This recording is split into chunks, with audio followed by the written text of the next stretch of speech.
الحمد لله رب العالمين الرحمن الرحيم مالك يوم الدين يا أيها الذين آمنوا اتقوا الله حق تقاته ولا تموتن إلا وأنتم مسلمون يا أيها الناس اتقوا ربكم الذي خلقكم من نفس واحدة وخلق منها زوجها وبث منهما رجالا كثيرا ونساء واتقوا الله الذي تساءلون به والأرحام إن الله كان عليكم رقيبا يا أيها الذين آمنوا اتقوا الله وقولوا قولا سديدا يصلح لكم أعمالكم ويغفر لكم ذنوبكم ومن يطع الله ورسوله فقد فاز فوزا عظيما أما بعد فقد قال الله تعالى في الكلام المجيد فأعوذ بالله السميع العليم من الشيطان الرجيم بسم الله الرحمن الرحيم قل هل ننبئكم بالأخسرين أعمالا الذين ضل سعيهم في الحياة الدنيا وهم يحسبون أنهم يحسنون صنعا أولئك الذين حبطت أعمالهم في الدنيا والآخرة فلا نقيم لهم يوم القيامة وزنا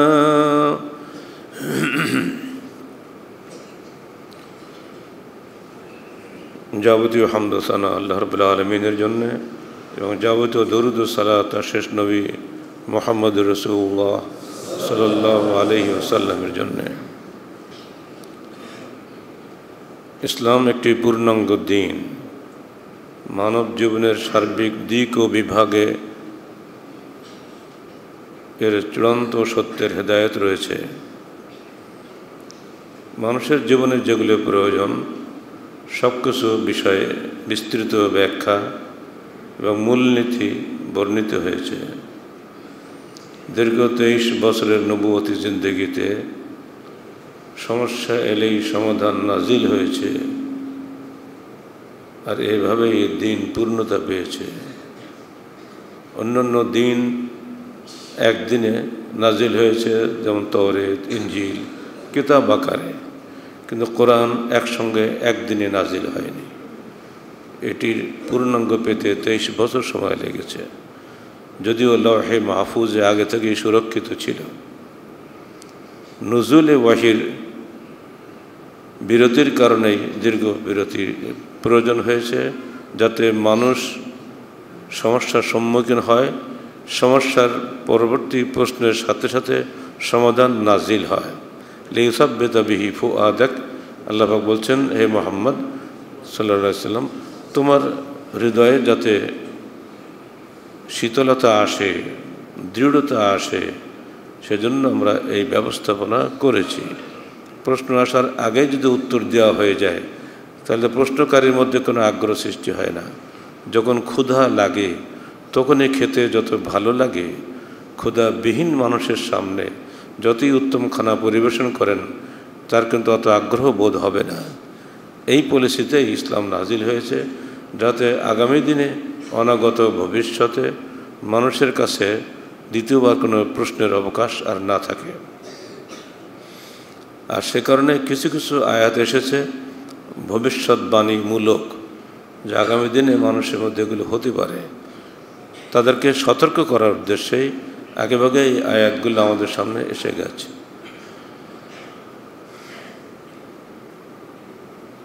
সূরা কাহফের 103 থেকে 106 এই কয়েকটি আয়াতে আল্লাহ পাক আমাদেরকে সাবধান করছেন। কুল, হে মুহাম্মদ, তুমি বলে দাও, হাল নুনাব্বিউকুম বিল আখসারিনা আমালা, আমরা কি তোমাদেরকে বলে দেব না ক্ষতিগ্রস্ত আমলকারীদের সম্পর্কে? আল্লাযীনা দাল্লা সা'য়ুহুম ফিল হায়াতিদ দুনিয়া ওয়া হুম ইয়াহসাবুনা আন্নাহুম ইউহসিনুনা সুনআ, যারা তাদের পার্থিব জীবনে জীবনটাই বরবাদ করলো দিন মনে করে এমন কাজ যে তারা এটাকে ইহসিনুনা সুন্দর কাজ বলেই মনে করে এবং সেটাতেই তারা জীবন পাত করেছে। অথচ উলাইকাল্লাযীনা কাফারু, এই লোকগুলি অস্বীকার করে বে আয়াত রব্বিহিম, তাদের প্রতিপালকের নিদর্শনসমূহকে, আয়াতসমূহকে, ও লিকাইহি, এবং তার সঙ্গে যে দিদার হবে, সাক্ষাৎ হবে কিয়ামতের দিন, এই বিষয়টিকেও তারা অবিশ্বাস করে। ফাহাবাতাত আমালুহুম, ফলে তাদের এই সমস্ত আমলগুলি বরবাদ হয়ে গেছে। ফালা নুকিমু লাহুম ইয়াওমাল কিয়ামাতি ওয়াজনা, তাদের জন্য কিয়ামতের দিন আমি দাড়িপাল্লা খাড়া করব না, অর্থাৎ ওরা অটোমেটিক জাহান্নামে চলে যাবে, এদের জন্য অত হিসাব নিকাশ দরকার হবে না, অর্থাৎ তাদের রেজাল্টটা আগেই ঘোষণা করা হয়ে গেল। যালিকা জাযাউহুম জাহান্নামু বিমা কাফারু, তাদের বদলা হবে জাহান্নাম, যেহেতু তারা দুনিয়াতে কুফরি করেছিল, আল্লাহর বিধানকে অস্বীকার করেছিল, মেনে নেয়নি।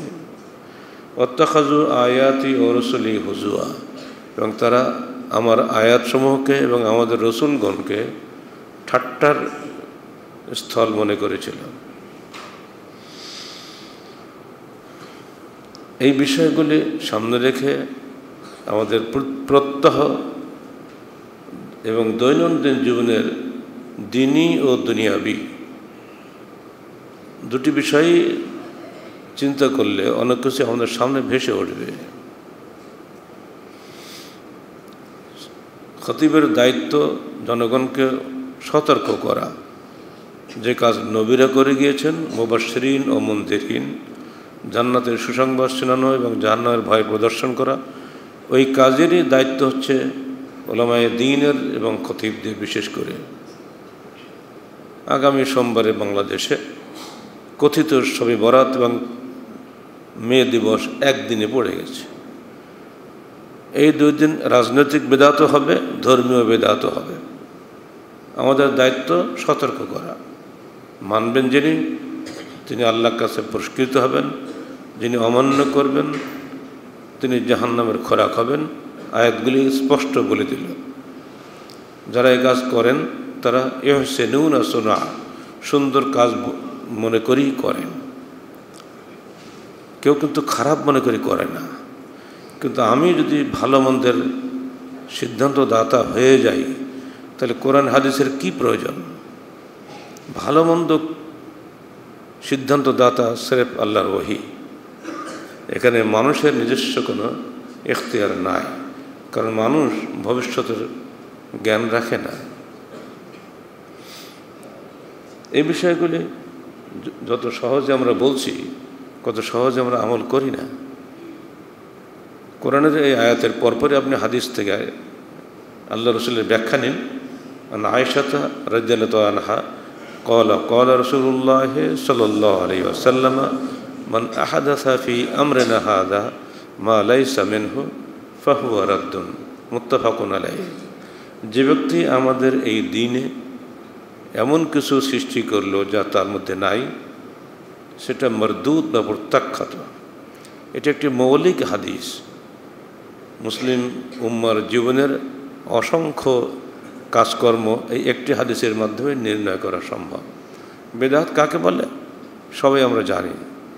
যে বিষয়টি আল্লাহ রসুল ও তার সাহাবা ইকরামের জীবন দশায় দিন হিসাবে গৃহীত ছিল না, দিন হিসাবে প্রচলিত ছিল না, সেই বিষয়টি যদি আমরা নিজেরা দিন মনে করি, নিজেরা কিছু প্রচলন ঘটাই, ওটাই হচ্ছে বেদাত। এর অর্থই হচ্ছে নবোদ্ভূত বিষয়। এটা খুবই সহজ একটা সংজ্ঞা।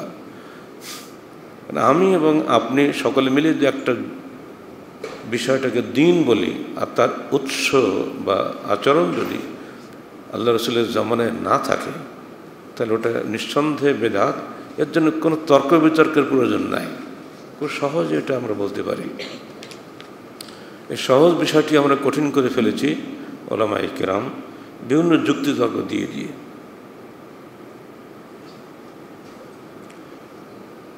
আল্লাহ রসুল আমাদের সামনে যে দিন রেখে গিয়েছেন সে সম্পর্কে তিনি একটা স্পষ্ট ধারণা আমাদের দিয়ে গেছেন।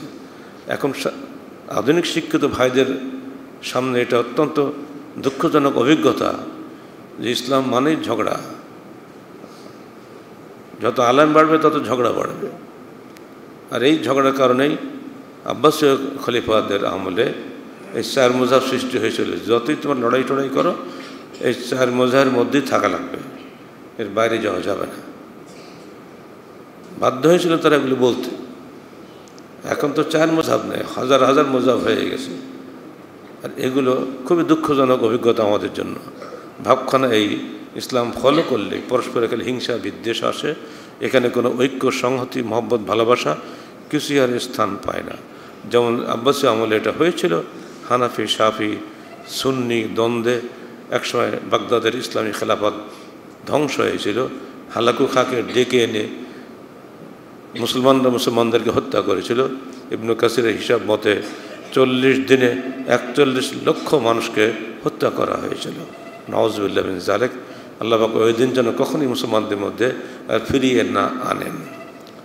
এমনকি মুসলিম ঐক্যের মূল কেন্দ্র কাবা গৃহ, যেখানে ওয়াত্তাখিযু মিন মাকামি ইব্রাহিম মুসাল্লা, আল্লাহর হুকুম হচ্ছে তোমরা এখানে ইব্রাহিমি মুসাল্লায় সালাত আদায় করো। এক ইমামের পিছনে লাখো মুসলিম সালাত আদায় করবে। এই সুন্দর দৃশ্য আল্লাহ দেখবেন, দুনিয়ার মানুষ এদিকে ভয় পাবে যেন মুসলমানরা যাই করুক না কেন এরা সবসময় এক ইমামের পিছনে ঐক্যবদ্ধ। কিন্তু দুর্ভাগ্য এই চার মযহাবের পারস্পরিক হিংসা বিদ্বেষ এবং রক্তাক্ত অভিজ্ঞতার কারণে অবশেষে বাধ্য হয়ে সুলতান ফারাজ বিন বারকুক তিনি 801 হিজরিতে কাবা গৃহের চারপাশে চার মুসাল্লা বানিয়ে দিলেন যে বাবা তোমরা মারামারি করো না, চার মযহাবের চার ইমাম দাঁড়াও, সবাই তার পেছনে সালাত আদায় করো। কি মর্মান্তিক অভিজ্ঞতা, চিন্তা করলে গা শিউরে ওঠে।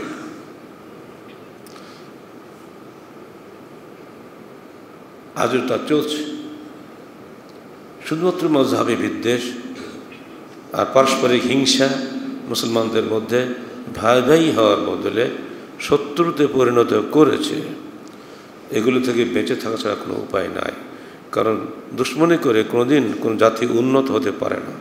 মুসলমানদেরকে অবশ্যই ভাই ভাই হতে হবে এবং নিজেদের কোনো ত্রুটি থাকলে সংশোধন করতে হবে। জিদ এবং হঠকারিতা থেকে তওবা করতে হবে।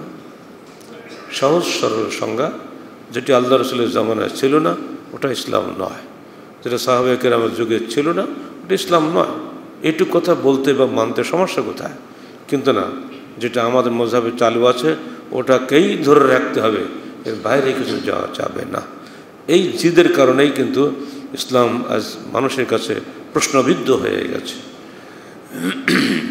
কেমন দিন তিনি রেখে গেছেন এ সম্পর্কে তার জবানিতেই আমরা হাদিস শুনি।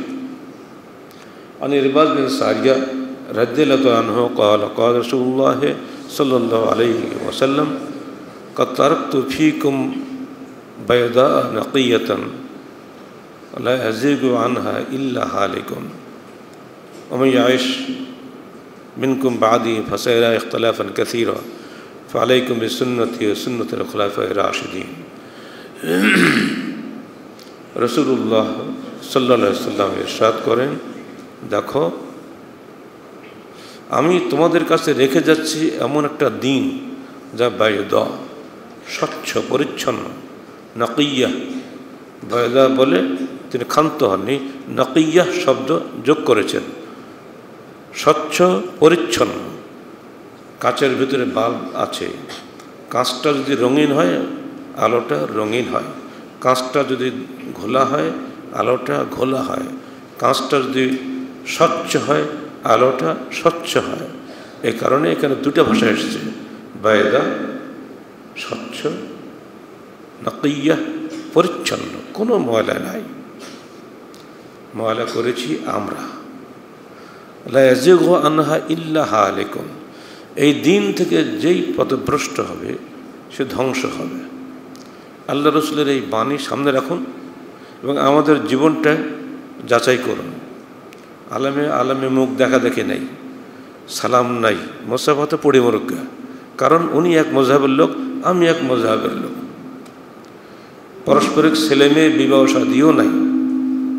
আলেমের মেয়ের চাইতে সাধারণ ঘরের মেয়ে নিতে মানুষ এখন আগ্রহী বেশি, কারণ আলেমদের ঘরে দিন নাই, তাদের চেহারায় পোশাকে লেবাসে দিন আছে, ধর্মের বড়াই আছে, নিজেদের মধ্যে ধর্ম নাই। ধর্মের সবচেয়ে বড় জিনিস হচ্ছে পারস্পরিক সৌহার্দ্য, মহব্বত, সহমর্মিতা, মানবতা, মানবিকতা। এগুলো আজকাল উঠে গেছে। এগুলো ফিরিয়ে আনা ছাড়া মুসলমানদের উন্নতির কোনো উপায় নাই। এই দিন রেখে গেল। এবার আসুন ইবনে মাসউদের একটা হাদিস আপনার শুনিয়ে দিই। قال قال رسول الله صلى الله عليه وسلم أيها الناس ليس من شيء يقربكم إلى الجنة ويبعدكم من النار إلا قد أمرتكم به وليس شيء يقربكم إلى النار ويبعدكم من الجنة إلا قد نهيتكم عنه رواه في شرح السنة بإسناد صحيح। হে জনগণ, এমন কোনো বস্তু নাই যা তোমাদেরকে জান্নাতের দিকে নিকটবর্তী করবে, জাহান্নাম থেকে দূরে নিয়ে যাবে, এমন কোনো কথা আমি তোমাদেরকে বলতে ছাড়িনি। আর এমন কোনো বস্তু যা তোমাদেরকে জাহান্নামের নিকটবর্তী করবে, জান্নাত থেকে দূরে নিয়ে যাবে, এমন কোনো বস্তু থেকে আমি তোমাদের নিষেধ করতে ছাড়িনি। এটা দিয়ে আরও স্পষ্ট হয়ে গেল যে কাজ করলে জান্নাত পাওয়া যাবে বা জান্নাতের নিকটবর্তী হওয়া যাবে, সে কাজ আল্লাহ রসুল করে গিয়েছেন। নতুন করে আমাদের কিছু করণীয় নাই, কারণ দিন পরিপূর্ণতা লাভ করেছে বিদায় হজের দিন সন্ধ্যায়, শুক্রবারে মাগরিবের সময়। আল-ইয়াওমা আকমালতু লাকুম দীনাকুম ওয়া আতমামতু আলাইকুম নি'মাতি ওয়া রাদিতু লাকুমুল ইসলাম দীনা। আজকে তোমাদের জন্য আমি তোমাদের দিনকে পরিপূর্ণ করে দিলাম এবং তোমাদের উপরে আমার নিয়ামতকে সম্পূর্ণ করে দিলাম এবং তোমাদের জন্য আমরা ইসলামকে দিন হিসাবে মনোনীত করলাম। রাদিত আমি মনোনীত করলাম, এখানে কিন্তু রাজি না নয়। অত্যন্ত কঠিন কথা যে ইসলাম পরিপূর্ণতা লাভ করেছে, এখন যদি আমরা নতুন করে ইসলামের নামে নতুন নতুন প্রথা আবিষ্কার করি যুক্তি দিয়ে, সেরেফ আর কিচ্ছু নাই, সেরেফ কোরআন হাদিসের অপব্যাখ্যা করে করে এগুলো তৈরি করা হয়। অথচ এই বিষয়ে যাদের দোহাই দিয়ে আমরা করি আইমে মুজতাহিদিন, তারা কিন্তু স্পষ্টভাবে বলে গিয়েছেন ওয়াকাদ কানাল আইম্মাতুল মুজতাহিদিন কুল্লুহুম ইয়াহুসসুনা আসহাবাহুম আলাল আমাল বিযাহিরিল কিতাবি ওয়াস সুন্নাহ ওয়া ইয়াকুলুন ইযা রাআইতুম কালামানা ইউখালিফু যাহিরাল কিতাবি ওয়াস সুন্নাহ ফা'মালু বিল কিতাবি ওয়াস সুন্নাহ ওয়াদরিবু বিকালামিনাল হায়াত। প্রখ্যাত হানাফি মনীষী আল্লামা আব্দুল ওয়াহাব শাহরানি তো জগৎ বিখ্যাত গ্রন্থ কিতাবুল মিজান, দিল্লি সাফা, প্রথম খণ্ড 60 পৃষ্ঠায় দ্ব্যর্থহীন ভাষায় একথা বলে গিয়েছেন যে হে জনগণ, তোমরা ইমামদেরকে গালি দিও না, মুজতাহিদদেরকে দায়ী করো না। আল ইমাম মাযুরুন, আল ইমাম মাযুর ওয়া কুন্না লাইসা বিমাযুরিন। ইমামের ওজর ছিল কারণ তিনি সব হাদিস জানতেন না, কিন্তু আমাদের কোনো ওজর নেই কারণ আমরা সব হাদিস সামনে পাচ্ছি। এরপরও যদি হাদিস বাদ দিয়ে ইমামের দোহাই দিয়ে তোমরা একটা জিনিস চালু করো, এর জন্য ইমামকে দায়ী করো না। নিজে কিন্তু উনি হানাফি মনীষী, বিখ্যাত মনীষী। এসব বই বাজারে খুব হিসাব মতো পাওয়াই যায় না। 1285 হিজরিতে দিল্লিতে ছাপানো, কোনো হরকত মরকত কিচ্ছু নাই। এইসব বইগুলো তারা অনেক আগে উম্মতকে সাবধান করে গিয়েছে। সমস্ত মুস্তাহিদ ইমাম, খাস করে খুলে আবু হানিফা শাফি মালিক বলেন নাই, সমস্ত মুস্তাহিদ ইমাম তাদের শিষ্যদেরকে পরিষ্কারভাবে বলে গিয়েছেন আমালু বিযাহিরিল কিতাবি ওয়াস সুন্নাহ, কিতাব ও সুন্নাহর প্রকাশ্য অর্থের উপরে তোমরা আমল করো। প্রকাশ্য অর্থ খুঁটে খুঁটে দূরতম ব্যাখ্যা করার তো কোনো সুযোগ এখানে নাই। আর সেই কারণেই হানাফি মাযহাবের বিখ্যাত ইমাম আল্লামা মোল্লা আলী কারি হানাফি, যিনি মিশকাতে শারহ মিরকাত লিখেছেন, যাদের লেখনী আমরা শ্রদ্ধার সঙ্গে পড়ি এবং স্মরণ করি, তিনি দ্ব্যর্থহীনভাবে তার মিরকাতের মধ্যে বলে দিয়েছেন যে দেখো কেতাব আলীর মধ্যে এই যে শবে বরাত তোমরা করো, এ তো উৎপত্তি হলো 448 হিজরিতে বাইতুল মুকাদ্দাসে কতগুলো পেট পূজারী আলেমের মাধ্যমে। তো আল্লাহ নবীর জমানায় কোনো সম্পর্ক ছিল না। অথচ আমি হানাফি বলছি, তার কিতাব আমরা মাদ্রাসায় পড়াচ্ছি, তার কথা আমরা মানি না। ভারতের বিখ্যাত হানাফি মনীষী আল্লামা আব্দুল হক মুহাদ্দিস দেহলভী মিশকাতের প্রথমে মোকদ্দমা যিনি লিখেছেন ভূমিকা, তার লেখা ফাজেলে কামেলে আলমী সব ছাত্ররা কওমি মাদ্রাসায় আলিয়া মাদ্রাসায় সব জায়গায় ছেলেরা পড়ে। তিনি দ্ব্যর্থহীন ভাষায় তার মা সাবাত আলী সুন্নাহ বইয়ের মধ্যে বলছেন, হা জামিন রুসুমিল হুনুদ, এটা হিন্দুদের দেওয়ালি উৎসবের অনুকরণ মাত্র। এগুলো কোচ্ছিন কালেও রসুল বা সাহাবেকরা জমানে সব ছিল না। এগুলো তোমরা বন্ধ করো। কেন মুসলমানদের মধ্যে ঢুকলো কীভাবে তাও তিনি বলেছেন। যদি হিন্দু মুসলমান পাশাপাশি বসবাস করতো ভারতে, অনেক হিন্দু মেয়ে মুসলমানদের বাড়িতে গৃহকর্মী থাকতো, অনেকে ইসলাম কবুল করে মুসলমান হয়েছিল, তাদের সে রেখে আসা লালিত বিশ্বাস তার পরিত্যাগ করতে পারেনি। সেই রীতিগুলোকে খালি ইসলামাইজড করা হয়েছে। শবে বরাতে যত লক্ষ লক্ষ কোটি কোটি টাকার মোমবাতি পড়ে যে বাজি ফুটানো হয়, উৎস কিন্তু সেখানে। তিনি বলে দিচ্ছেন, দুর্ভাগ্য দেশের আলেম সমাজের আহলে হাদিস আলেমদেরকে খালি তারা দায়ী করেন যে আপনারা খালি শিরক বিদআত নিয়ে কথা বলেন, অন্য কিছুতে বলেন না। এগুলো আমরা তো বলি না। শুধু আমরা কেন বলবো? হানাফি মাযহাবের বিখ্যাত উলামায়ে দ্বীন, যাদের উপরে যাদেরকে স্তম্ভ বলা হয়, তারাও কিন্তু এ কথা অনেক আগেই বলে গিয়েছেন। আমরা খালি তুলে ধরছি মাত্র।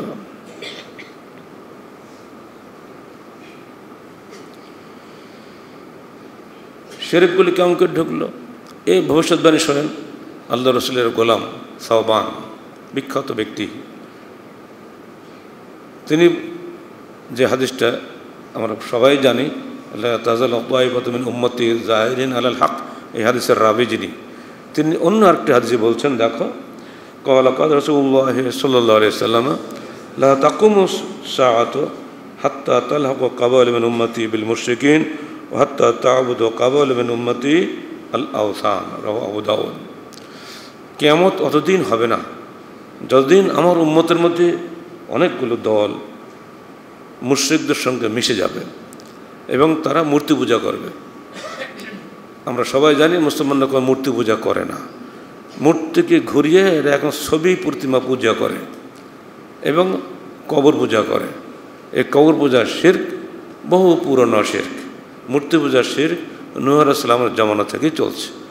এই শিরক তারা করবে, অনেক আগেই আল্লাহ রসুল ভবিষ্যৎবাণী করে গিয়েছেন। তার অর্থ কি? আমরা জানি এগুলো করি নাকি এগুলো থেকে বিরত থাকি? কিন্তু আমরা বুঝে নিয়েছি এগুলো আমাদের করা লাগবে, নাহলে কার ওসিলায় মুক্তি পাবো? না, এগুলো ওসিলা নয়।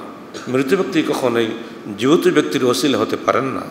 জীবিত ব্যক্তির সাহায্য করতে পারেন, মৃত ব্যক্তি কখনোই সাহায্য করতে পারেন না। কোরআনে হাদিসে সব জায়গায় প্রকাশ্য আলোচনা রয়েছে, কিন্তু আমরা একটু ঘুরিয়ে ফিরিয়ে ব্যাখ্যা করার কারণে রায় এবং কিয়াস দিয়ে তাবিল করে দ্রুততম ব্যাখ্যা করে যে কোনো কায়দা হোক না কেন আমাকে আমার আয়ের উৎস বাঁচিয়ে রাখতে হবে। অথচ এই ব্যাপারে চার ইমামের কোনো নির্দেশনা নেই, সাহাবায়ে কেরামের কোনো নির্দেশনা নেই, খলিফাদের তো প্রশ্নই ওঠে না, কিছুই নেই। কিন্তু চলছে। হাজার হাজার মানুষ নয়, লাখে লাখে মানুষ দৈনিক কবর বাজারে হুমড়ি খেয়ে পড়ছে। এগুলি হচ্ছে বাংলাদেশের দিন। 2 সপ্তাহ আগে বলেছিলাম ইবনে মাসউদের হাদিসটা। তোমাদের অবস্থা কেমন হবে যখন বেদাতগুলো সুন্নত রূপ ধারণ করবে, আর বেদাত পরিত্যাগ করলে মানুষগুলো সুন্নত ত্যাগ করা হলো। আজকে ঠিক সেই অবস্থায় ঘটেছে। বেদাতের বিরুদ্ধে বললে আপনি খেপে যাচ্ছেন, শিরকের বিরুদ্ধে বললে আপনি খেপে যাচ্ছেন, একবার চিন্তা করছেন না এগুলি বলা হচ্ছে আপনার কল্যাণের জন্য, আপনার আখিরাতের মুক্তির জন্য। টুপি দাঁড়াই তো আমার কবরে যাবে না, সব তো থেকে যাবে। এই জন্য এই সমস্ত বিদআত থেকে আমরা দূরে থাকার জন্য মানুষকে আহ্বান জানাই। মে দিবস করছেন কি এটা? যারা মারা গেল, যাদের কারণে 8 ঘন্টা কর্ম দিবস হলো, এখনো পর্যন্ত আমেরিকায় তারা সবচেয়ে নিগৃহীত, নিপীড়িত, নির্যাতিত অংশ। 100%-এর 1% লোক, 99% গরিবের রক্ত চুষে বড়লোক হচ্ছে। যে পুঁজিবাদ হিংস্র জোকের মতো মানুষের রক্ত শোষণ করছে, যে সুদী অর্থনীতি মানুষকে সর্বশান্ত করে দিচ্ছে, সেটা আজ পর্যন্ত চলছে। ওই মানুষগুলো মরে গেছে 1885 সালে, তাদের মৃত্যুর স্মৃতিতে আমরা মে দিবস পালন করি বটে, কিন্তু তাদের মৃত্যুকে আমরা আদৌ সম্মান জানাই নাই। বাংলাদেশে আমাদের মা বোনেরা যারা ঘরের শোভা, তাদের মাথায় 8খানা 10খানা ইট ঘাড়ে করে দিয়ে বড় লোকের বিল্ডিং তৈরি করা হচ্ছে। প্রচণ্ড রৌদ্রে ঘাম ঝরিয়ে শুধু পেটের তাগিদে তারা এগুলো করছেন। আর আমরা পাশে এসি গাড়িতে তেল নিচ্ছে আর বলছি, আমরা কত উন্নতি করেছি, নারীর ক্ষমতায়ন হয়েছে। এটা কি নারীর ক্ষমতায়ন, নারীর অবনয়ন? বুঝবার মতো লোক নাই।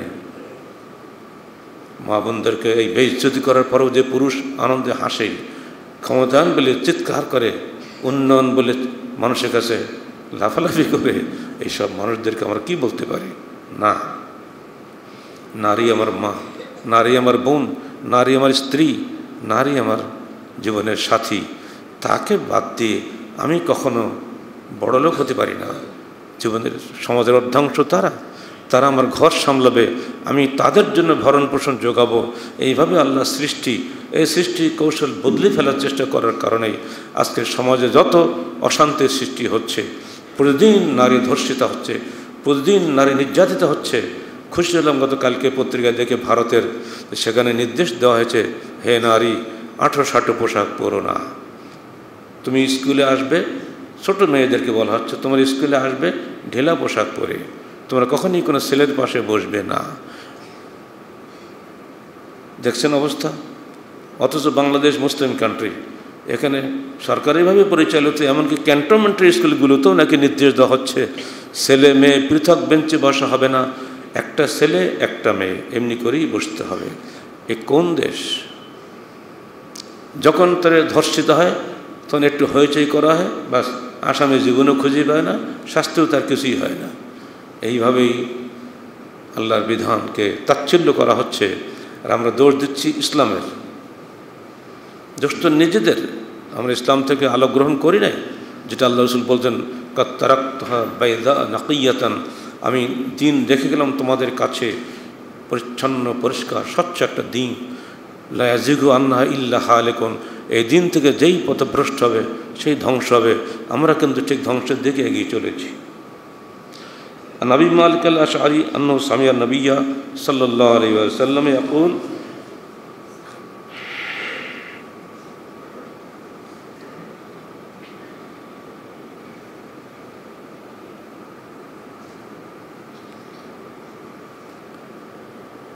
কাসীরুম মিনান নাস মিন উম্মতি লা ইয়াসমুনাল খামরা বিগাইরি ইসমিহা। এমন একটা দিন আসছে যখন আমার উম্মতের একদল মানুষ মদ খাবে, বিগাইরি ইসমিহা, অন্য নামে।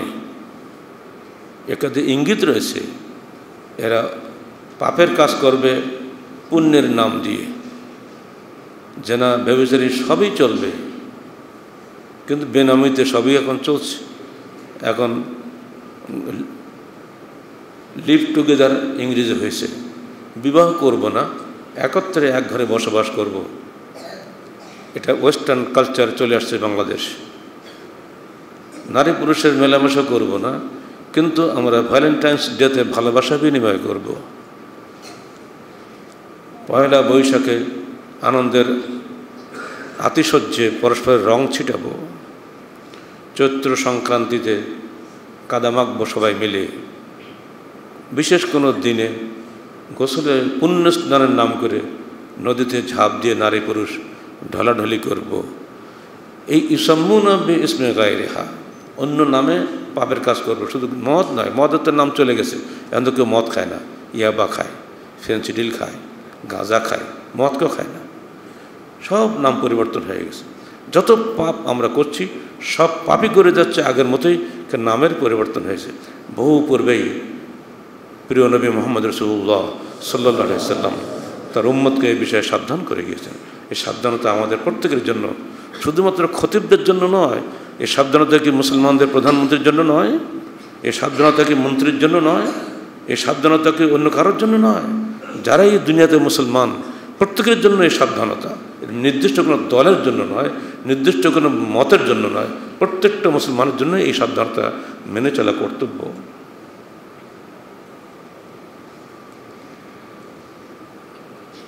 মূল একটা জিনিস কিন্তু আমাদের স্বীকার করতেই হচ্ছে যে যত শিরক বিদআত বলি, যাই বলি, পদস্খলনগুলো ঘটছে, এগুলিকে আমরা হালকা করে দেখি। যেমন নাকি গত পরশুদিন একটা ছেলেকে খুন করে ফেলা হয়েছে। লোকাল এমপি বলছেন ছেলেরা খেলা করতে করতে গুলি বেরিয়ে গেছে, খুবই অন্যায় করেছে, এটা তুচ্ছ কারণে। পুলিশকে বলছে তো আপনারা কিছু মনে করবেন না, কারণ যে মরেছে তার একই দলভুক্ত হলেও তার বিরোধী উপদলের ছেলে, যে মেরেছে সে তার নিজের উপদলের ছেলে।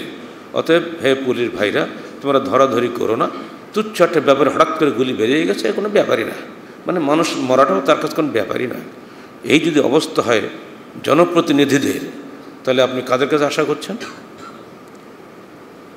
আর এই হালকা দৃষ্টিতে দেখার কারণে ইসলাম দিনে দিনে ধ্বংস হচ্ছে। বর্তমান বিশ্বের অন্যতম শ্রেষ্ঠ মুফতি, যিনি আজ থেকে আমাদের হাত থেকে অনেক আগেই চলে গেছেন, এবং তাছাড়াও তার আগের বড় বড় সমাজ সংস্কারক কতগুলো সংজ্ঞা নির্ধারণ করেছেন যে মৌলিকভাবে 10টি কারণ যখন সমাজে আসবে ইসলাম ধ্বংস হয়ে যাবে। 1, আশ-শিরকু বিল্লাহ ফি ইবাদাতিল্লাহ, আল্লাহর ইবাদতের নামে যখন মানুষ শিরক করবে। কবর পূজা যারা করে তার ধর্মের কাজ করে না, শিরক। আপনি সালাত আদায় করছেন, সেখানেও শিরক। আমা ইউমিনু আকসারুহুম বিল্লাহি ইল্লা ওয়াহুম মুশরিকুন, আগে আল্লাহ বলে দিয়েছেন অধিকাংশ মুমিন ঈমান আনে বটে, কিন্তু ওরা শিরক করে। যখন এই শিরক সমাজে ব্যাপকতা লাভ করবে তখন ইসলাম থাকবে না। 2, আত-তাওয়াসসুল মামনু বাইনাহু ওয়া বাইনাল্লাহ, আল্লাহ এবং বান্দার মধ্যে নিষিদ্ধ ওসিলা তলব করা। আল্লাহ এবং বান্দার মধ্যে ওসিলা স্বরূপ নেক আমল আর দোয়া। আপনি নেক আমল করলেন না, কিন্তু একটা মৃত্যু কবরে গিয়ে সেখানে যে তার কাছে ওসিলা মানলেন, সেখানে নজর নিয়াজ দিলেন, ধারণা করলেন কবরবাসীর দোয়াতে আমি আল্লাহর কাছে মুক্তি পেয়ে যাব, এটা নিষিদ্ধ ওসিলা, এগুলো চলবে না। যখন এটা ব্যাপকতা লাভ করবে ইসলাম ধ্বংস হবে। আজকে বাংলাদেশে তাই হয়নি, দিন দিন এগিয়ে যাচ্ছে, এগুলো দিন দিন এগিয়ে যাচ্ছে। এগুলোর বিরুদ্ধে বলাটাই হচ্ছে অন্যায়, যে জন্য খুবই সমস্যা। যেহেতু সরকার অধিকাংশের অনুসারী, অধিকাংশ যেহেতু শিরক বেদাতে লিপ্ত, তাদের কথাই সরকার শোনে। নিরপেক্ষভাবে কাজ করলে তো সংখ্যালঘুরা আজকে দেশে মার খেত না। আহলে হাদিসরা যেহেতু সংখ্যালঘু, অতএব তাদের এদেশে স্বাধীনভাবে কথা বলার কোনো অধিকার নাই। মুখে না বললেও বাস্তবে সেটাই তারা দেখাচ্ছে না, আমাদের দেখতে পাচ্ছি। কারণ হক কথা কেবল এরাই বলে, যত মার এদেরই খেতে হয়, যত কিছু এদের উপরে জুলুম শুরু হয়ে যায়, এদের মসজিদগুলো হামলা হয়, মসজিদগুলোকে দখল করার চেষ্টা হয়, অথচ অন্যদের কিছুই বলা হয় না। এবং কি এমনও ফতোয়া হচ্ছে আহলে হাদিস মসজিদ কেন বলেন, মানে সবাই যেহেতু বেদাতি, আপনি বেদাতি হয়ে যান। কোনো কোনো পুলিশ কর্মকর্তা বলেন আপনারা কিছু লোক এরকম করেন কেন, অন্যরা যা করে তা করতে পারেন না। যার ফলে হক কথা বলা, হকের উপরে চলা, হক অনুযায়ী জীবন গড়া, হকের দিকে মানুষকে দাওয়াত দেওয়া, সবটাই এখন ফিতনায় পরিণত হয়ে গেছে। এটা যখন হবে তখন ইসলাম ধ্বংস হয়ে যাবে। 3, মুশরিকদেরকে মুশরিক না বলা বা তাদের কুফরিতে সন্দেহ করা, এটা হলো শিরক করছে, ওকে মুমিন বলতে হবে, খুব ভালো লোক বলতে হবে, ভালো কাজ বাবা করো, আরও করো, এ কি বলবে নাকি? অর্থাৎ আপনি শিরক বিদআতকে ঘৃণা করবেন না, ওকে ভালোবাসতে হবে, তা হবে না। একদিকে পায়খানা থাকবে আর একদিকে পোলাও ভাত থাকবে, দুটোকে ভালো বলতে হবে নাকি? আপনি জায়েজ করে দিলে ওটাকে বেদাতে হাসানা বলে, তা তো হবে না। বেদাতে কোনো হাসানা সাইয়্যা হয় নাকি? বেদাত তো বেদাতি। এইভাবে আজকে বেদাতটাই হচ্ছে মানুষের কাছে শোভনীয়, আর সুন্নতটা হচ্ছে অগ্রাহ্য, অগ্রহণীয়। এই বিষয়গুলি সাবধান। যখন এটা বেড়ে যাবে সমাজে, তখন কিন্তু ইসলাম বিনষ্ট হয়ে যাবে। নওয়াকিজ ইসলাম এটাও একটা। আর এই বেদাতটাকে সহি মনে করা প্রায় আলেমদের মুখ দিয়ে একদম শুনতে পাওয়া যায়। সহি জয়ী বাসে করে কী হবে, একজন আলেম এটাকে সহি বলছে, একজন আলেম এটাকে জয়ী বলছে। অতএব ভাবখানা এই সহি জয়ী বলে কিছুই যেন নয়, যে যা বলো তাই করো। বহু পূর্বেই প্রখ্যাত তাবি আব্দুল মোবারক বলে গিয়েছেন, দেখো লাওয়ালাল ইসনাদ লাকাল মান শাআ মা শাআ, যদি সনদ না থাকতো তাহলে যে যা খুশি তাই বলতো, দিন ধ্বংস হয়ে যেত। আজকে সেই সুর যেন আমরা আবার শুনতে পাচ্ছি না। যতই ইখতলাফ থাক, সহি যেটা সবার কাছে সেটা নিঃসন্দেহে সহি। যেমন বুখারী মুসলিম হাদিস সহি, এই ব্যাপারে কোনো কারো দ্বিধাদ্বন্দ্ব নাই। এমনি করে করে কোরআন বিশুদ্ধ, এই ব্যাপারে কোনো ইখতলাফ নাই। সুদ হারাম, কোনো ইখতলাফ নাই। ঘুষ হারাম, কোনো ইখতলাফ নাই।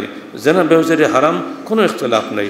অতএব মানুষের মধ্যে ধোঁকা দিয়ে কোরআন হাদিস থেকে দূরে নিয়ে যাওয়ার চেষ্টা করা ঠিক নয়। 4,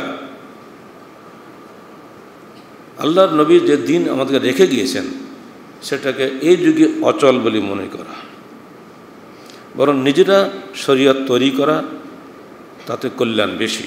আধুনিক যুগে ইসলাম গ্রহণযোগ্য নয়, পালনযোগ্য নয়, এই ধারণা যদি আমরা করি তো এটা হলো চূড়ান্ত পর্যায়ে একটা কঠিনতম শিরক, যা মানুষ এর জীবন থেকে ইসলামকে বিনষ্ট করে ফেলে। আমাদের ধারণা সিরফ সালাত আদায় করলেই সে মুসলমান হয়। অথচ আপনি হাদিসের আগেও শুনেছেন, মান দাআ বিদাওয়াল জাহিলিয়া কানা মিন জুসা জাহান্নাম ওয়াইন সামা ওয়া সাল্লা ওয়া জামা আন্নাহু মুসলিমুন, রাওয়াহু আহমদ বিসনাদিন সহিহ। যে ব্যক্তি মানুষকে জাহিলিয়াতের দিকে আহ্বান জানায়, সে ব্যক্তি জাহান্নামীদের দলভুক্ত হবে, যদিও সে সিয়াম পালন করে, যদিও সে সালাত আদায় করে এবং নিজেকে একজন মুসলিম বলে ধারণা করে। এই হাদিস স্পষ্টভাবে বলে দিচ্ছে, শুধু সালাত এবং সিয়ামের মাধ্যমেই আমি জাহেলি দল থেকে বেরিয়ে আসতে পারবো না, আমাকে অবশ্যই জাহান্নামী হতে হবে। অতএব সাবধান, কোনো অবস্থায় যেন এটা কেউ ধারণা করবেন না যে আল্লাহর প্রেরিত শরীয়তের চাইতে আমাদের বানানো শরীয়ত অনেক ভালো, আল্লাহর বিধানের চাইতে আমাদের বানানো বিধান উত্তম বা সমান বা আপাতত চলবে। এই চিন্তা যদি আমাদের কারোর মধ্যে এসে যায়, তাহলে তিনি অবশ্যই ইসলামের বিরোধী বলেই পরিগণিত হবেন। অথবা যদি কেউ ধারণা করেন ইসলামের যে বিধান এগুলো পুরনো যুগে চলবে, এই যুগে চলবে না। অথবা যদি কেউ মনে করেন যে মানুষের যে শেয়ার নিদর্শন মুসলমানদের, এটা চাইতে এই নিদর্শনটা ভালো। আজকে যখন রাষ্ট্রপ্রধানরা একসঙ্গে বসেন, আপনি খেয়াল করে দেখবেন, যখন শার্কের আগে, তখন তো শার্কটা এখন নাই, 7 জন রাষ্ট্রপ্রধান যখন বসতেন ঢাকাতে, টিভিতে দেখা যেত 7 জন রাষ্ট্রপ্রধানের 7 ধরনের ড্রেস। সবচেয়ে বিস্ময় লাগত, ছোট্ট রাষ্ট্র ভুটানের রাজা জিগমে সিগমে ওয়াংচুক যখন বসতেন, যুবক মানুষ, তার জাতীয় পোশাক কিন্তু ছাড়ে নেই। ওদিকে দিল্লিতে যিনি আসতেন, তার কিন্তু ওই পোশাক তিনি ছাড়তেন না। হতভাগা মুসলমানের পোশাকটা দেখতাম ওই পাশ্চাত্যের পোশাক, ইংল্যান্ড আমেরিকা যে পোশাক পরে, প্যান্ট টাই এইসব পরে তিনি বসতেন। বোঝা যেত না এই লোকটা আসলে বাংলাদেশের প্রতিনিধি না অন্য কোনো দেশের। বাকি 6টা দেশের রাষ্ট্রপ্রধানদের চেহারা দেখে বোঝা যেত এটা অমুক দেশের রাষ্ট্রপ্রধান। এই জাতীয়তা বোধ, এই স্বাতন্ত্র্য বোধ আমাদের এই দেশের মুসলমান রাষ্ট্রপ্রধানদের মধ্যে নাই।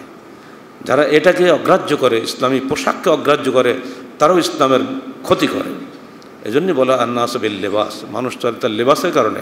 বিদেশে যাচ্ছেন বা প্লেনে উঠছেন বা জাহাজে চড়ছেন, হাজার হাজার মানুষের মধ্যে আপনাকে চেনা যাবে কিন্তু আপনার পোশাক দেখে এবং আপনার দাড়ি দেখে। বাহ্যিক এটা, ভিতরে কেউ দেখবে না। আপনাকে চেনা যাবে আপনার সালাম দেখে। আপনাকে আমি চিনি না, আপনি কে। যখন আপনি আমাকে সালাম করেছেন, আমি বিশ্বাস করে নিচ্ছি আপনি অবশ্যই মুসলমান, আপনি আমার ভাই। ভাই আপনার নাম কি? আব্দুর রহমান। আর একটু চিন্তা করা লাগবে না যে আপনি অবশ্যই মুসলমান। এই যে স্বাতন্ত্র্য, এটাও আজকে মুছে ফেলছি আমরা খুব সুপরিকল্পিতভাবে। সন্তানের নামগুলো এখন আরবি নাম বাদ দিয়ে বাংলার নাম রাখা শুরু হয়ে গেছে। খেয়াল করে দেখছেন আপনারা, যারা সন্তানের বাবা হবেন এ বিষয়ে হুঁশিয়ার থাকবেন। আপনার সন্তান যেন কিয়ামতের মাঠে আপনার বিরুদ্ধে আপিল না করে, আল্লাহ বাবা আমাকে এমন নাম রেখেছিল যে আমাকে লোক চিনতেই নাই মুসলমান না হিন্দু। হতভাগা মুসলমানদের স্বাতন্ত্র্যবোধ এখন নাই। এটাও কিন্তু ইসলাম বিনষ্টের অন্যতম প্রধান কারণ। 5 নম্বর হচ্ছে ইসলামের প্রতি বিদ্বেষ পোষণ করা এবং ইসলামপন্থী যারা তাদের প্রতি বিদ্বেষ পোষণ করা। এটা কি এখন হচ্ছে না? আপনি ইসলামী পোশাক পরে কোনো অফিসে গেলেই মানুষ সন্দেহের দৃষ্টিতে তাকায়, না জানি এটা জঙ্গি। ইসলামী পোশাক পরে এয়ারপোর্টে গেলেই সবাই তাকায়, দেখো তো বাপ দাদা 14 পুরুষে কেউ কোনো কালো কোনো ইসলামী দল করেছে কি না, বাস চাকরি হবে না। এদেশের জন্য নাগরিকত্বই থাকবে না ভাবখানা এই দাঁড়িয়ে আছে। সেদিন কি আজকে আসেনি? এই কথাগুলো বহু পুরোনো কথা, 1-1,000 বছর পূর্বের কথা। আমি কিন্তু আজকে বলছে মনে হচ্ছে এখন তো নতুন করে তৈরি করা হয়েছে। ইসলামী পোশাকটা খারাপ মনে করা হবে, ইসলামের ব্যক্তিদেরকেও খারাপ মনে করা হবে। আর সেজন্য আজকে চোর দস্যু গুন্ডা বদমাশদের জেল খাটতে হয় না, হ্যাঁ আলেম ওলামাদের জেল খাটতে হচ্ছে। আপনি যতই বলেন, মিথ্যা মামলা দিয়ে একজনকে ঢুকিয়ে দিয়ে মিথ্যা মামলা তৈরি করে বিচারের পর বিচারের নামকে প্রহসন করার নাম কোশ্চিনকালেও সুশাসন নয়। 6 নম্বর, দিনী আমলগুলোকে টিটকারি করা, ঠাট্টা করে, নামাজ পড়তে যাচ্ছে, আমরা নামাজ না পড়ি হচ্ছে ভালো আছে বলেন। এটা সবসময় টিটকারি, খুব সুপরিকল্পিতভাবে। আপনি খেলার দিন ছুটি পাচ্ছেন, ক্রিকেট খেলা হবে আজকে, ছুটি আছে সমস্যা নেই যান, কিন্তু না যদি বলি হুজুর বা স্যার আমি একটু সালাত আদায় করবো জোহরের সময়, সাবধান খেয়াল রাখবেন, ঠিক আধঘন্টার মধ্যে চলে আসবেন, বেশি হলে কিন্তু নাম কাটা যাবে। মানে ও খাবে কখন, সালাত আদায় করবে কখন? আর এইটুকুও তো আগে ছিল না। আসার সময় তো কোনো টাইমই নাই, ওটা বাড়ি দিয়ে পড়তে হবে। মগরিবে যাবার রাস্তাঘাটে কারণ যানজটের দিন, আর সালাতের জন্য যে দেশে সময় দেওয়া হয় না সে দেশে ইসলামকে অত্যন্ত সুপরিকল্পিতভাবে কোণঠাসা করা হচ্ছে। ওমন আজলাম ইমাম মানা মাসাজিদাল্লাহ ইউযকারা ফিহা ইসমুহু, তার চেয়ে বড় জালেম আর কে আছে যে মানুষকে মসজিদে যেতে নিষেধ করে, যে সে সেখানে গিয়ে আল্লাহ স্মরণ করবে। এগুলো কোরআন আসে পড়ে, আমরা এগুলো বুঝি না। সে যুগ কিন্তু এখন এসে গিয়েছে। 7 নম্বর, জাদুকরদের যে ক্রিয়া, এই জাদুকরদের সম্মান খুব বেশি। একসময় জুয়েল আইচ রাজশাহী বিশ্ববিদ্যালয় কাঁপিয়ে গেছে। জাদুকরদের তোড়টার খুব ছিল, জাদুমন্ত্রকে মানুষ খুব ভয় পায়, গণক ঠাকুরদের খুব মানুষ ভয় পায়। অথচ হাদিসে বলা হয়েছে যে ব্যক্তি গণকতারের কাছে যায় তার 40 দিনের সালাত কবুল হয় না। এগুলি চলছে। ফিরআউন জাদুকরের কথা শুনে বনী ইসরাইলের হাজার হাজার সন্তানকে হত্যা করেছিল। এ যুগেও তাই হচ্ছে। ভবিষ্যৎ বক্তাদের গুরুত্ব খুব বেশি, কিন্তু আলেমদের গুরুত্ব নাই। 8 নম্বর, মুশরিকদের সহযোগিতা করা, তাদের তালে তাল দিয়ে যা কিছু তারা করবে ওটাকেই সমর্থন করা। ইসলামের দিকে খেয়াল নাই, খেয়াল রয়েছে আমার পাশ্চাত্য গুরুরা কি বলেন সেদিকে, বা প্রতিবেশী গুরুরা কি বলেন সেদিকে। এটা হবে না। মুশরিকদের সহযোগিতায় যদি আমি এগিয়ে যাই তাহলে আপনি কিন্তু ইসলামের ক্ষতি করে দিলেন। এখন আমরা কি স্লোগান তুলেছি? ধর্ম যার যার, আরটা কি হয়, কি ডাক? উৎসব, উৎসব সবার। হতভাগা এই সমস্ত মানুষগুলো, এরা নাকি দেশের সবচেয়ে বড় জ্ঞানী। ধর্ম যার যার, উৎসব সবার। মানে আমাকে আমার দুর্গা পূজায় যেতে হবে, আমাকে দাওয়াত দিতে হবে ওই হিন্দুকে আমার বাড়ি ঈদের ফিরনি খাওয়ার জন্য। এর চাইতে ইসলামের ক্ষতি আর কিসে হতে পারে? হচ্ছে নেতারা করছেন যেহেতু সব হালাল। জি না, আপনি দুনিয়ার নেতা, আখেরাতে আপনি কিছুই নন। কবরে ঢুকলেই গদা পেটা খেতে হবে, পিঠে সোজা করে দেবে, সাবধান থাকেন। এই সময় আজে বাজে কথা ছাড়েন, দয়া করে দিনকে সম্মান করতে শিখুন। দিন আমাদের তৈরি নয়, এটা আল্লাহ প্রেরিত। যাকে অসম্মান করলে আল্লাহ গজব নামবে দেশে, আপনি ঠেকাতে পারবেন না। 9 নম্বর, কিছু কিছু লোককে ধারণা করা এরা শরীয়তের বিধানের ঊর্ধ্বে। খেয়াল করে দেখবেন অনেক মসজিদে এটা পীর সাহেবের ঢোকার দরজা, এটা ওই দরজা দিয়ে অন্যরা ঢুকতে পারবে না। ইমাম সাহেবের পিছনে একটা জায়নামাজ থাকে, সুন্দর সুন্দর দুটো জায়নামাজ থাকে। ইমাম সাহেব জায়নামাজ দাঁড়াবেন আর পিছনে আর 2-3 জন জায়নামাজ দাঁড়াবেন, আর কারো জায়নামাজ চলবে না। যে বিশেষ ব্যবস্থাপনা বান্দার জন্য, এটা শুধু মসজিদে নয়, বহু জায়গাতেই এগুলো আছে। তারা ধারণা করেন তাদের জন্য বিশেষ অনুমতি রয়েছে, তারা মসজিদে জামাতে না আসলেও চলবে, তারা তাহাজ্জুদ না পড়লেও চলবে, তারা যেহেতু আল্লাহর খাস বান্দা, তাদের জন্য অনেক আল্লাহর পক্ষ থেকে রুখসত আছে। এই ধারণা করাটা মহাপাপ, কারোর ব্যাপারে অতি ভালো ধারণা করা ঠিক নয়, এটা খুব ভুল। আল্লাহ রসুল যখন কোনো ছোট্টখাটো ব্যাপারেও নিজে বাদ দিতেন না, আমরা তো বাদ দিতে পারি না। ফরজ, ওয়াজিব, সুন্নত সবই আমল করে যেতে হবে। 10, আল্লাহর দিন থেকে মুখ ফিরিয়ে নেওয়া। দেখবেন না, খেয়াল করে, সবই আমি শিখছি, আল্লাহর দিন শিখে নাই। আমি ডাক্তার হচ্ছি, ইঞ্জিনিয়ার হচ্ছি, সবই হচ্ছি, কিন্তু একটা জিনিস আমার নাই, আল্লাহর দিন জানি না। দিন আলাদা, দুনিয়াবী জীবন আলাদা না। মুসলমানের সার্বিক জীবনে দিন আবশ্যিক সঙ্গী। অতএব আপনি যেটাই পড়ুন না কেন, স্কুল, কলেজ, ইউনিভার্সিটিতে সর্বত্র কমপক্ষে 200 মার্কের কোরআন হাদিসের সাবজেক্ট থাকা অবশ্য জরুরি। নইলে এই সন্তান সে দুনিয়াদার হবে, আর দুনিয়াদার সন্তানের কাছ থেকে কোশ্চেনকালে দেশে শান্তি আশা করা যায় না। যখন এমনি অবস্থা আমাদের মধ্যে হবে, তখন ইসলাম চলে যাবে। এই কয়েকটি 10টি বিষয় আপনাদের সামনে তুলে ধরলাম খুব সংক্ষেপে। আল্লাহ পাক বলে দিয়েছেন, ওয়ান আরাদান ইন্না মিনাল মুশরিকিন মুনতাকিমুন, যারা আমাদের দিন সম্পর্কে তাদের যুকরা বি আয়াত রাব্বিহি, আল্লাহর আয়াত সমূহ তাদের সামনে স্মরণ করে দেওয়া হয়, তখন তারা রাস করে, মাথা ঘুরিয়ে নেয়। মনে রেখে দিও, ইন্না মিনাল মুজরিমিনা মুনতাকিমুন, সূরা সাজদা 22 আয়াত। আমরা অবশ্যই পাপীদেরকে প্রতিশোধ নিব। এমনি করে যারা দিন থেকে মাথা ঘুরিয়ে নিচ্ছে, তারা আজ হোক কাল হোক প্রতিশোধের মধ্যে পড়বেন। ইফটিজিং হচ্ছে না, আপনার বোনকে আপনার সামনে ধর্ষিতা হচ্ছে না, এগুলিকে আল্লাহর প্রতিশোধ নয়। যদি আপনি পর্দা রাখতেন, আপনার বোনটি ভালো থাকতো। যদি আপনার স্ত্রী ভালো থাকতো, আপনার বেঁধে রেখে আপনার স্ত্রীকে ধর্ষণ করছে, চোখে দেখছেন না, এটা কি আল্লাহর দিন থেকে মুখ ফিরিয়ে নেওয়ার জন্য প্রতিশোধ নয়? এমনি করে হাজার হাজার উদাহরণ দেওয়া যাবে, সেগুলো এখন তো বলার অবকাশ নাই। খালি বুঝে নেওয়ার চেষ্টা করবেন, কোরআন হাদিসে কোনো মিথ্যা কথা থাকে না। মিথ্যা আমরাই তৈরি করি, মিথ্যা কোনো আল্লাহর পক্ষ থেকে নাজিল হয় না। এবার মনে রাখুন, বেদাত 2 ধরনের। একটা হলো বেদাত ফিল আদাত, বেদাত ফিল ইবাদাত। বেদাতুল আদাত আসলুহুল ইবাহা,